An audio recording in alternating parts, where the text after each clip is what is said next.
Selamat malam semuanya. Sini saya akan menjelaskan mengenai outline proposal skripsi saya, yaitu judul yang pertama mengenai pengembangan media pembelajaran berbasis Canva for Education untuk meningkatkan minat belajar siswa pada mata pelajaran desain grafis. Kemudian tema penelitian ada 3, pengaruh desain visual, perbandingan antara penggunaan Canva for Education dan implementasi Canva for Education. Dosen bimbingnya yaitu Pak Anyan dan Pak Yayan. Di sini selanjutnya latar belakang. Di sini saya menjelaskan mengenai teknologi.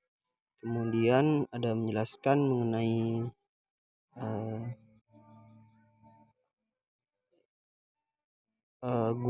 mengenai guru, kemampuan guru dalam mengajar. Dan selanjutnya ada saya menjelaskan media pembelajaran di dalam latar belakang. Nah, ini ada media pembelajaran di alinea yang ketiga. Kemudian yang selanjutnya rumusan masalah di sini ada 4. Oke, teman-teman silakan bisa baca atau dijeda sebentar. Itu yang pertama mengenai pengembangan media pembelajaran berbasis Canva for Education dapat dilakukan secara efektif meningkatkan minat belajar siswa pada mata pelajaran desain grafis. Kemudian yang kedua, apakah media pembelajaran Canva for Education dapat membantu meningkatkan keterampilan desain grafis siswa. Yang ketiga dan keempat teman-teman bisa baca sendiri. Kemudian yang selanjutnya tinjauan pustaka. Yang pertama itu saya akan membahas tentang teori pembelajaran berbasis teknologi. Yang kedua, teknologi minat dan motivasi belajar. Yang ketiga, model analisis, design, development, implementation, dan evaluation. Kemudian tinjauan pustaka yang keempat yaitu desain instruksional multimedia. Itu yang tinjauan pustaka atau teori yang saya akan bahas. Kemudian selanjutnya itu keefektifan. Nah, di sini saya akan menjelaskan mengenai metode penelitian. Jenis penelitiannya saya menggunakan penelitian pengembangan atau development research. Nah, itu saya menggunakan jenis penelitian itu, mungkin teman-teman bisa baca juga mengenai penjelasannya. Dan selanjutnya itu pendekatan penelitiannya menggunakan penelitian dan pengembangan, research and development atau R&D. Nah, itu saya menggunakan itu untuk pendekatan penelitiannya. Dan selanjutnya di sini ada beberapa tahapan dalam pendekatan penelitian, yaitu studi pendahuluan, perencanaan, pengembangan prototipe, evaluasi, revisi, implementasi, dan evaluasi akhir. Itu tahapannya. Kemudian lokasinya saya milih di SMK 1 Sungai Tebelian. Situs penelitiannya saya menggunakan saya di SMA Negeri 1 Binjai Hulu. Teknik analisisnya Research and Development. Ini saya belum menampilkan daftar pustaka karena mendelay saya masih error untuk saat ini. Selanjutnya judul saya yang kedua yaitu tentang analisis kesiapan guru terhadap implementasi kurikulum merdeka di SMK Negeri 1 Sungai Tebelian. Temanya ada 2, pemahaman guru terhadap kurikulum, kemudian hambatan dan tantangan dalam penerapan kurikulum merdeka. Untuk dosen bimbing 1 saya milih Pak Anton. Yang kedua yaitu Pak Yayan.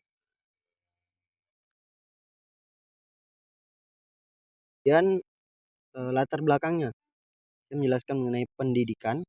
Sini ada beberapa.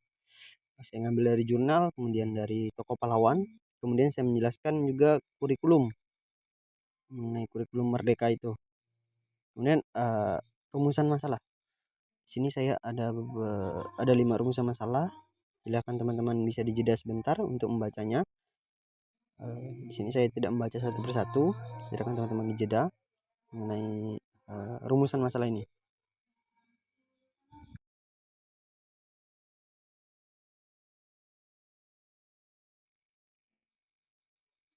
Yang selanjutnya tinjauan pustaka. Di sini yang pertama saya menjelaskan mengenai kurikulum Merdeka Belajar. Yang kedua yaitu kesiapan guru.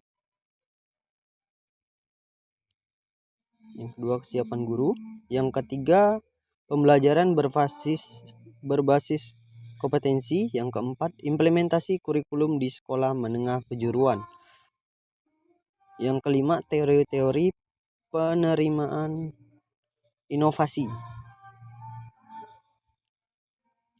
Kemudian metode penelitian, jenis penelitian saya menggunakan penelitian deskriptif. Ya, teman-teman bisa baca sendiri, bisa dijeda. Kemudian pendekatan penelitiannya menggunakan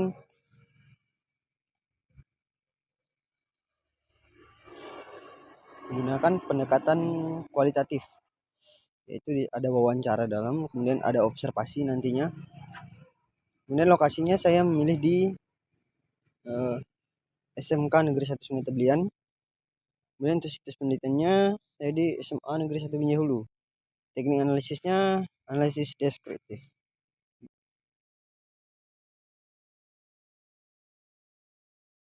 Selanjutnya judul yang ketiga, yaitu tentang pengembangan media pembelajaran berbasis virtual reality untuk meningkatkan kreativitas dan imajinasi di SMK Nusantara Indah Sintang.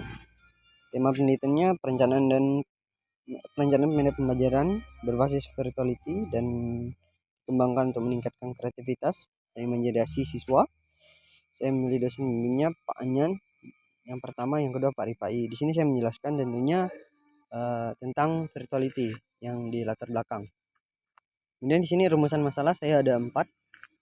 Silakan teman-teman bisa bisa dijeda sebentar untuk membaca satu persatu.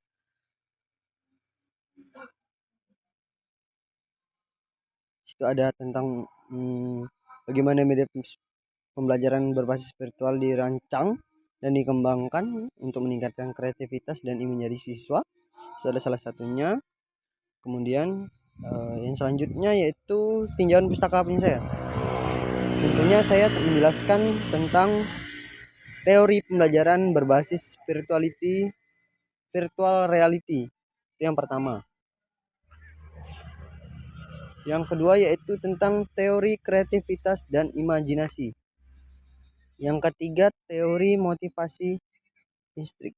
Itu bisa teman-teman baca kalau ada yang kurang paham, karena saya ada yang jelaskan di situ. Yang nomor 3. Yang nomor 4 yaitu tentang teori penggunaan teknologi dalam pendidikan. Yang kelima yaitu teori pembelajaran berbasis VR. Kemudian yang selanjutnya metode penelitian. Jenis penelitiannya menggunakan pengembangan, research and development. Itu jenis penelitiannya. Kemudian yang selanjutnya yaitu tentang pendekatan penelitian. Pendekatan penelitiannya itu penelitian pengembangan. Langkah-langkahnya ada 7. Pertama analisis kebutuhan, yang kedua perancangan dan desain, pengembangan prototipe, uji coba dan evaluasi, revisi dan penyempurnaan, yang keenam implementasi, yang ketujuh evaluasi. Yang selanjutnya lokasinya di SMK Nusantara Indah Sintang. Situs penelitiannya saya di SMA Negeri 1 Binjai Hulu. Teknik analisisnya yaitu saya menggunakan analisis kualitatif. Teman-teman bisa baca di situ yang dimaksud dengan analisis kualitatif yang saya maksudkan nantinya. Daftar pustaka sama seperti yang tadi, karena menilai saya belum bisa digunakan, masih error.